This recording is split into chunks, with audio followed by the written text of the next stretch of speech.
भिखारी बना करोड़पति। रामनगर के एक गांव में एक प्राचीन शिव मंदिर था। यह मंदिर बहुत पुराना था और इस मंदिर के अंदर भगवान शिव जी की एक बहुत पुरानी मूर्ति रखी थी। इस मंदिर में गांव के सभी लोग पूजा करने आते थे।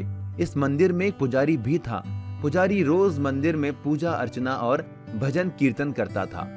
इस मंदिर के बाहर एक बूढ़ा भिखारी रहता था। वो मंदिर के बाहर भिक्षा मांगकर अपना गुजर बसर करता था। मंदिर में आने वाले लोग पूजा के बाद पुजारी को दक्षिणा देते थे और बाद में पुण्य का काम समझकर मंदिर के बाहर बैठे भिखारियों को भी कुछ पैसे या खाने पीने की चीजें बांटते थे।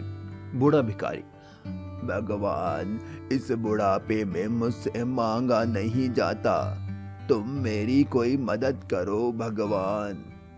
एक दिन मंदिर में एक चोर आता है। चोर की नजर मंदिर में रखे शिवजी की बहुत पुरानी मूर्ति पर पड़ती है।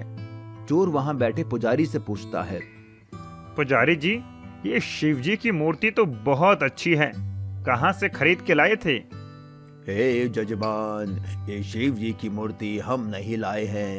ये मूर्ति अति अति अति पुरानी प्राचीन काल की मूर्ति है।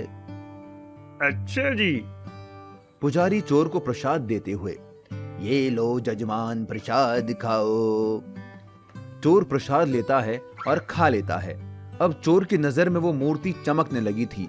वो मूर्ति को देखकर सोचने लगा: अरे, इस मंदिर में तो इतनी कीमती मूर्ति रखी है, इतनी पुरानी मूर्ति, इसकी कीमत तो करोड़ों में होगी। अगर मैं इस मूर्ति को चुरा लूं तो रातों रात अमीर बन जाऊंगा। गाड़ी, बंगला, इज्जत, दौलत, शोहरत सब होगा मेरे पास। चोर उस मूर्ति को चुराने की तरकीब सोचता है। इस मूर्ति को कैसे चुराऊं यहाँ से? चोर पुजारी से कहता है: अरे पुजारी जी, आप अच्छे पुजारी नहीं हो, भगवान आपसे बहुत नाराज होंगे। नाराज अर्थात अप्रसन्न होंगे। हाँ हाँ, वही, अप्रसन्न होंगे।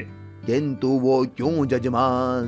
अरे, आपने इतनी पुरानी मूर्ति रखी है भगवान की, मैं तो कहता हूँ तुम इसे बदल कर दूसरी मूर्ति ले आओ। ये कैसी अपमानजनक बात कर रहे हो जजमान? भला इस मूर्ति को मैं कैसे हटा सकता हूँ? नहीं जजमान, नहीं। इस मूर्ति के बारे में कदापि ऐसा विचार न लाएं। ये गांव वाले मुझे मंदिर से भगा देंगे। पुजारी की बात सुनकर चोर वहां से चला जाता है। मंदिर के बाहर बैठे भिखारी को उस चोर की बातें कुछ ठीक नहीं लगी। चोर रास्ते में जाते हुए बड़बड़ाता है: लगता है ये पुजारी ऐसे नहीं मानेगा। जब घी सीधी उंगली से ना निकले तो उंगली को टेढ़ा करना पड़ता है। अब मैं इस मूर्ति को आज रात ही चुरा लूंगा। देखते ही देखते सूरज डूब गया और रात हो गई।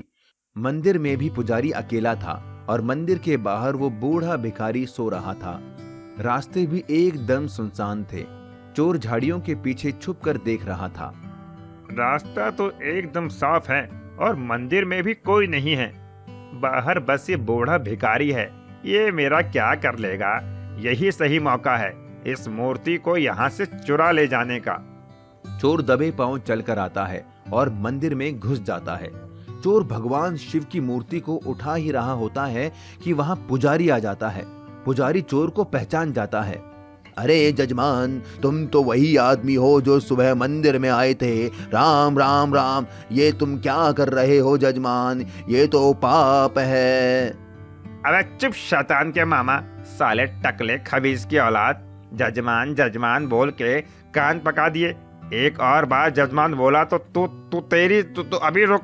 चोर अपनी जेब से बंदूक निकालकर पुजारी को दिखाता है। ये देख, मेरे पास बंदूक है, गोली मार दूं? अरे जजमान, ये क्या कर रहे हो? मैं मर जाऊंगा। मेरा श्राद्ध कौन करेगा फिर? जिंदगी चाहता है तो मुझे मूर्ति चुराने दे। अरे अरे चोर भाई, एक मूर्ति के लिए मुझे ही गोली मार दोगे? मैं क्या गोली खाऊं? मैं इसकी जगह दूसरी मूर्ति रखवा दूंगा। तुम इसे ले जाओ, अब बस मुझे मत मारो। इतना कहकर मंदिर का पुजारी वहां से भाग जाता है। मंदिर के अंदर से शोर की आवाज सुनकर बाहर लेटा बूढ़ा भिखारी अंदर आ जाता है। चोर, भगवान शिव की मूर्ति चुराने आया है। मैं तुझे इस मूर्ति को नहीं ले जाने दूंगा।